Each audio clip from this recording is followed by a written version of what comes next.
The first time I've heard a criminal lawyer say this, you said you are looking for a win-win-win situation in your cases. You try to work with the DA and the judge, find the best solution. Where did that come from? How does that work in real life? I think by reframing the situation, putting everybody on the same team, judge, DA, defense, victim, what's going to solve these problems? What's going to put everybody in the best position possible going forward? As a criminal defense attorney, we're in a special position working with our client, the defendant. If we try just to win this case or get them the best deal, that doesn't necessarily solve their problem. It doesn't land with the DA or the judge in being able to make deals. The way I try to distinguish myself is to get everybody on the same team. We're all trying to do what's best for society, for my client, for the victim, for my client's family, for the community. What's going to be best? Is it putting them in jail? There's so little value in putting somebody in prison and taking them out of the workforce, taking them away from their family. I think that creates more victims. What if the best criminal defense attorney isn't the one who fights the hardest, but the one who gets everyone on the same team? Today on the show, I'm sitting down with Sean Jones, founder of Jones Trial Attorneys in San Diego. Sean's been running his own criminal defense practice for 10 years, and his approach to the law is unlike anything you've heard before.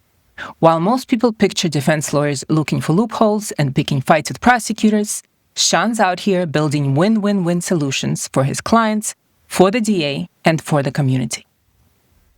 Sean Jones, I'm an attorney. I own my practice, Jones Trial Attorneys. I've been doing that for 10 years here in San Diego, with a satellite office in Las Vegas. Sean, so you are a criminal attorney, and San Diego is a very competitive market. What inspired you to become a criminal lawyer? That's what my dad does. He's a criminal defense attorney. He's been a trial attorney his whole life. If I was sick and couldn't go to school, I'd get sent to work with him and watch him in action. I thought it was the coolest job ever. My mom loved the show Matlock growing up, but I watched a lot of Matlock and I thought it was amazing. That's exactly what my dad did. I'd watch this on TV, like this super cool defense attorney, and then I'd go watch my dad in action, and that was what he did. It was the only thing I ever wanted to do. I did a project in first grade about when I grow up, and I wanted to be a criminal defense attorney. That is awesome. So have you taken any lessons that your father learned into your practice? My dad is the most compassionate person. He has infinite empathy, even with people who have done horrible things. He's got a special way of seeing the human underneath and trying to help reveal the humanity of the individual to the judge. Practice in such a way that kind of guides that person back into who they can be, what their potential is. A ton of compassion and empathy. I think that really has guided how he practices law. I try to emulate that as much as possible. I love it. Why did you decide to run your own firm? How come you're not working with your dad? My dad is in Fresno and has no desire to leave. When I was 6, I declared that I was going to be a criminal defense attorney and moved to San Diego. Before I'd been to San Diego or knew anything about San Diego, for some reason I just decided that's where I was going to be.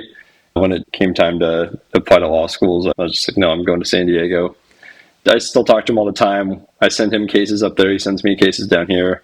Occasionally we're able to collaborate together on cases, but I'm not moving to Fresno to work for my dad.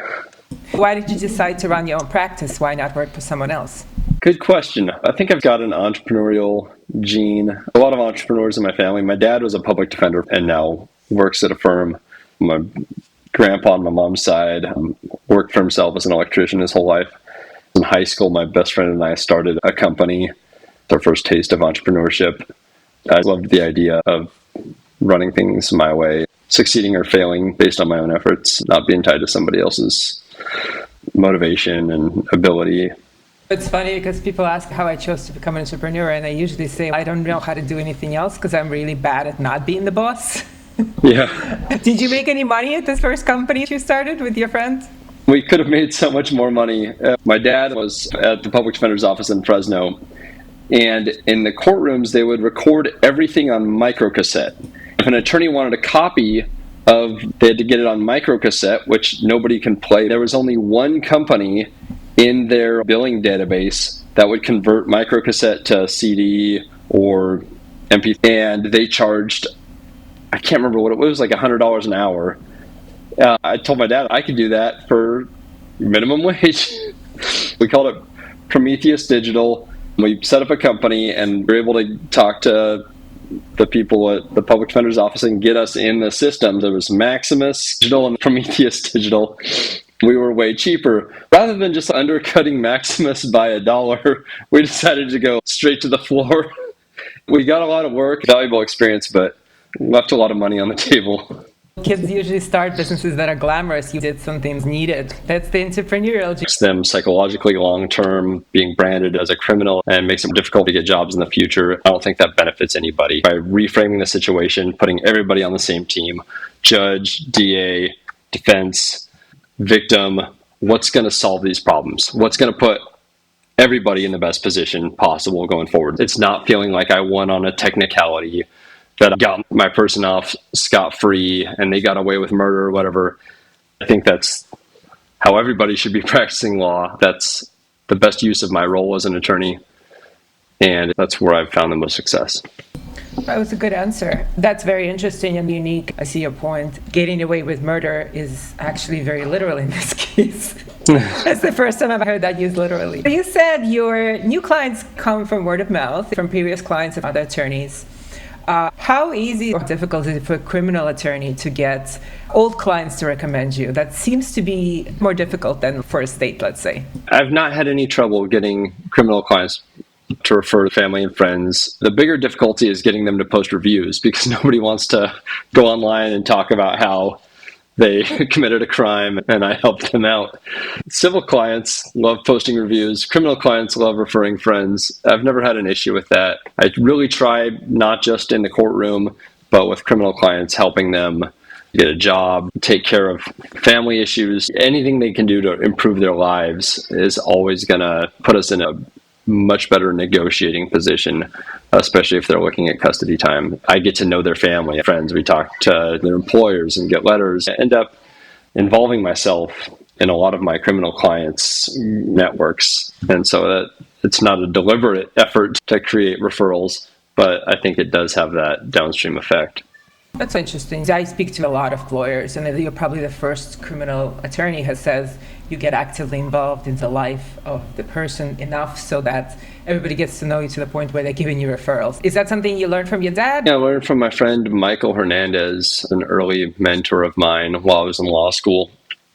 He was telling me the DA and the judge get the case file, but as the defense attorney, you get the human, and there's more you can do with that. Cases I helped him with, it makes total sense now. Looking back, we had this client who was a young kid, and he was a graffiti artist. All he did was draw snow cones on buildings. That was his tag. He did a big snow cone on a church, and he got busted, and they hit him with vandalism. Mike got him as a client, and just day one, Mike's like, hey, we're going to the church. We're going to clean up the snow cone. I'm going to take you around to everywhere that you've drawn snow cones, and we're going to clean it up together. We're going to wash it or paint it. We're going to take pictures of the fact that you corrected this on your own. You didn't have to be ordered by the judge. It wasn't part of probation. You cleaned up your mess. The case was dismissed. It blew my mind that you could be charged with a criminal offense and fix it without being forced to, or doing that in an orange vest with a probation officer over your shoulder. That reframed the role of a criminal defense attorney. I hope I'm never in trouble. But if I'm ever in trouble, hopefully I have somebody who can both get me out of jail and do it in a nice way that helps society. Getting out of jail would be the priority. Yeah. Speaking of being nice, you mentioned that you try to be generous with other lawyers, not make enemies in the community. Does that help build your practice? Do a lot of criminal lawyers get confrontational with colleagues? I don't think so. Every now and then you'll get a client that'll get mad. They saw you being friendly with a DA. Say, I want to get rid of the public defender. I saw him chatting with the DA, and it was like they're old friends. I'm like, that's not going to change with me. I'm not out here screaming, yelling, picking fights. I live in this community, and I see these people on a daily basis. I'm not trying to create a friction just to be super aggressive in one case at the expense of harming my deal-making ability in every other case.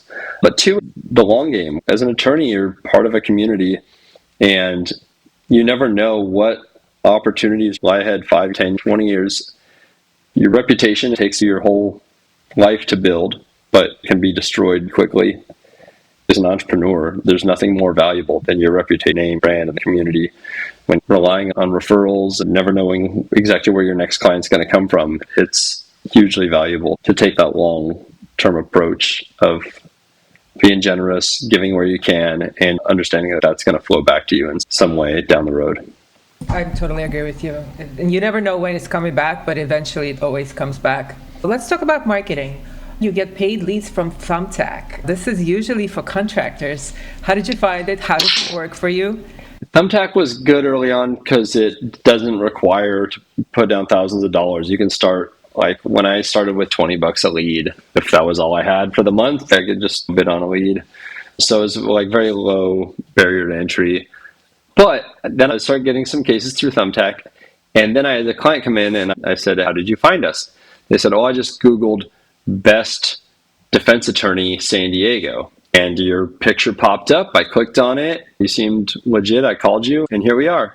And I said, "That's really odd. I don't do any Google AdWords, any paid SEO." And they're like, "Check it out." So I went on Google. I typed in best criminal defense attorney San Diego, and boom, Thumbtack will use some of its users' profiles in their ads. And so it was Thumbtack had bought the Google AdWord, but then they had put my profile in there. It ended up being a weird way to backdoor into search ranking. I've stuck with it. It's not making me rich. And also on Thumbtack, it goes to 3 attorneys, like a race to the bottom. Everybody's competing on price there. Early on, it was great to keep cases coming in. Those cases lead to more referrals. It's been good to me. I've been on there so long, I have a ton of reviews. Within the Thumbtack community of defense attorneys, I'm killing it. It's a very niche market, but... Yeah, a lot of these, like lawyers.com, they will advertise. It always pays to have a good picture. It always pays to have a good profile because you never know when they might end up using you. But also, clients have multiple touch points, right?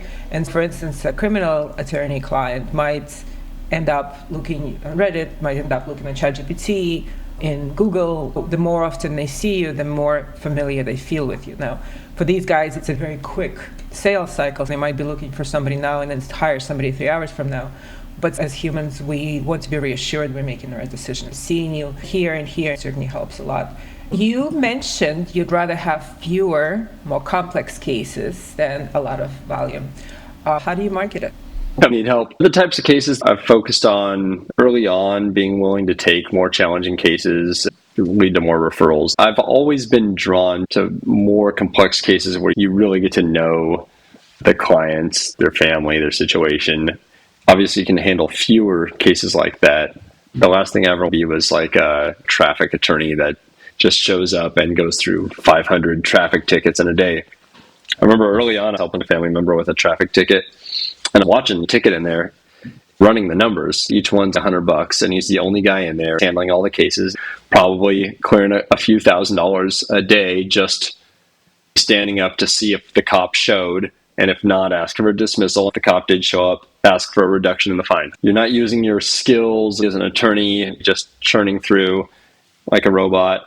Even if I could make 10 times more money just pushing a button, I'd have no desire. I like the complexity. I like the difficulty, the novelty of different types of cases. The ones that are super complex, seeing all the different ways. No two drug trafficking cases are the same. They might be under the same penal code section, but when you get the really complex cases, just the amount of nuance, I think it's attractive, and I think it's like untangling a puzzle. And it makes it fun for me. We spoke about this yesterday, marketing criminal lawyers. One DWIs all day, one might be doing homicides. 2 very different types of marketing. With homicides, the federal cases would go in depth. With DWI, yours, traffic tickets would go broadly. So it's different for us as well. And I enjoy both because both are different challenges. So you said you're protective of your image, and you had a bad experience with somebody who was posting to your Instagram. Talk to me about what happened and what would you like on your social media? I've never gone all in branding. I've seen other attorneys start doing something, and I immediately know they hired some crappy agency. I see this they start posting pictures of them, the arms crossed, we'll fight for you, call it a day. Then they'll run like 5 of those and stop. I never wanted to be like that. When I built my first WordPress website, there was a plugin called River. It was just like, we'll boost you across social media. It was a free plugin. I added it. My Instagram went from 100 friends to 5,000 followers, 10,000 followers. It was crazy. I was like, oh, this is awesome. Then I started having friends send me screenshots of stuff that I liked. It would show up and they'd search and be like, oh, Jones liked this. It was the weirdest, grossest stuff. Basically, it was just crawling all of Instagram and liking every picture. My friend Keely started a group called Things Sean Jones Likes, trying to get out from that. It was so bad. Some of the stuff was so disgusting. I don't even want to talk about it. So that was weird. I don't want somebody else putting my pictures out there writing cheesy captions and stuff that other people will recognize is not me. I always want it to be authentic. Anything I put out there, I don't want it to have some mismatch between my personality, my identity, and what's getting put out there. It's a great story. I would love to be in this group because I'm fascinated to see the things you liked on Instagram. To go back to the best way to do social media for humans, you can market social media to multiple entities. When I work with social media, I'm really not talking to a human, I'm talking to AI. I'm trying to explain who you are. If you want to market yourself to humans, the best way to do it is actually by hiring somebody in office. And that doesn't have to be even full-time. It could be somebody part-time, somebody who's very social media savvy, somebody who is on the same wavelength as you. They have a personality that kind of gets along with people in your office. You can impart to them the type of image you want out there. Because what happens with agents, if you don't have a huge budget, like Nike type budget, you're not going to get very thorough understanding of who you are as a brand. Obviously, if you're Nike or Coca-Cola, they will do a great job with social media. If you are a lawyer and you're not spending tens of thousands of dollars a month, chances are they're not going to get you. So there is a way to do this and it's not expensive. Bring it in-house is my advice. I sometimes have people ask me, why do you not market social media to humans? And that's why, because it's hard to understand how somebody wants to be represented to other people unless you see them every day, work with them side by side, see how the office interacts. It's very hard to do. So besides this Instagram thing, sounds awesome. Tell me about a marketing strategy where you put a little bit of money and that didn't work for you. What did you learn from it and what would you avoid in the future? I'm trying to think what I've actually sunk money into. There haven't been many things. I've done some paid leads and Thumbtack, but pretty much everything else has been word of mouth. One thing that I did branch out on was a golf course asked if I wanted to sponsor their scorecards. They said on the front our golf course name, and then there's the scorecard, and then the back it's a full page advertisement. It was like $400 for the whole year to be on all their scorecards. I was like, what the heck? I was like, yeah, that's fine. Then I got into this endless loop of them sending proofs to review and wanting to add some other stuff and change it. I don't even know if the thing ever actually ran because it was such an annoyance. I always wanted to go to that golf course and see if our firm was on the scorecards. I don't think it is. That was a waste of time and maybe $400. But yeah, that's a weird place to advertise a criminal lawyer. Like a golf course, you could go for people who play golf or doing white collar crime. I don't know. Yeah, exactly. Yeah. I don't know what conclusion to draw from that. What's next for your practice? Where are you looking to go? Where are you looking to grow? I want to get to a point where I am only responsible for 2 things, vision and trials. I love doing jury trials. That's when I feel like I'm in my zone of genius. If I could focus on long-term guidance of the firm and then day-to-day doing jury trials, I would love that and filling in all the roles below me. Jones Trial Attorney's been around 10 years and figured a lot of things out, a lot of trial and error going into this next chapter. The focus is filling out other practice areas. We get many referrals for family law, people wanting to set up their own companies, trademarks. I have experience in these things, but they're not what I want to be doing on a day-to-day basis. I love doing jury trials.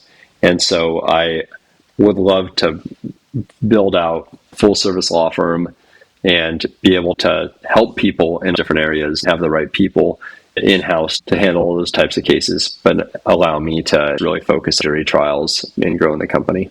And so part of that is, but a big part of that's going to be growing online presence and solidifying our image.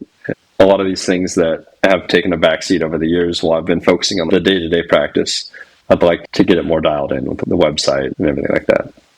Well, I certainly can help you with that. So I'm a big reader. What is your favorite nonfiction book and why?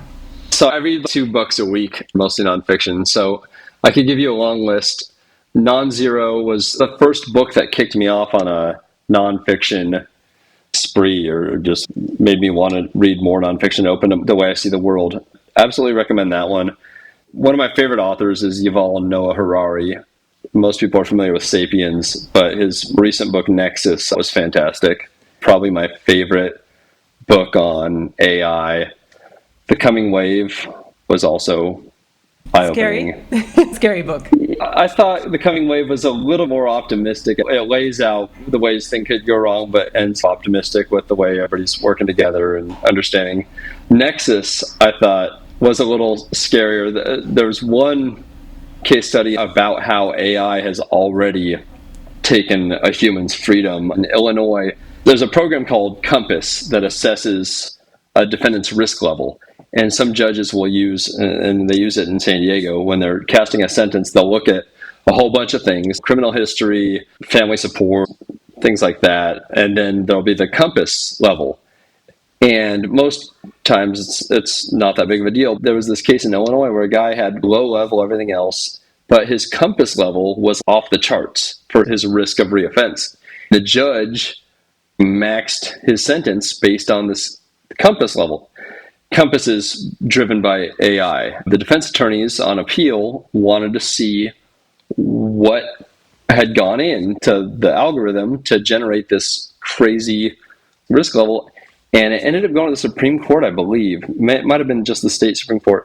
But basically, they chose to protect Compass's proprietary algorithm, ruled that it could not be discoverable. It would compromise the system if they let anybody peek under the hood, and denied the appeal. And so that guy ended up, he's, I think, still in prison based on an AI recommendation that humans were not allowed to dissect. It's terrifying. Yeah, it is terrifying. Yeah. As somebody who works with AI since its infancy, every single day at the edge of the industry, that's bad. Been bad inputs, bad output. It could have been anything, and that is absolutely terrifying. Okay, yeah, so I actually read 2 books a week as well. I read over 100 books a year, so we have that in common, and most of them are nonfiction. We can exchange books. Yeah. So what would you say to other criminal defense lawyers considering going out on their own? What would be your words of advice for them? Have a plan going into it. I have a business client that runs a huge company now. He's very successful, but he always tells me he built the ship while flying it. And that analogy's always resonated with me. I feel like I'm always just trying to figure out I keep learning things I wish I had learned 5 years ago. If you're thinking about doing it, just do it and figure it out. But have network, reach out to people. There's been so many people that have been willing to help me out, to send me cases, to give me templates, to guide me through tricky situations. As long as you have a strong network, you'll figure it out. My friend Mike Hernandez with the Snow Cone client, he was telling me so many other types of law. You need CRM system, you need a paralegal, you need an office space, all this stuff. So criminal defense attorney, you need a laptop, and that's it. You borrow a friend's office, meet your clients at court, work from home, and meet clients at a coffee shop. You're in court most of the time. There's effectively zero overhead. An entrepreneurial attorney, there's no barrier to entry. You can start a criminal practice the next day. It's a great place to start. I love criminal defense work. It's amazing how easy it is to jump into that role, as long as you know what you're doing, like doing the work, helping the clients. But the business savvy can really, in that specific area of practice, the business savvy really you can figure that out later. You can start working tomorrow. Awesome. Thank you so much for joining me today, Sean. Stick around so we can finish the upload. Thanks.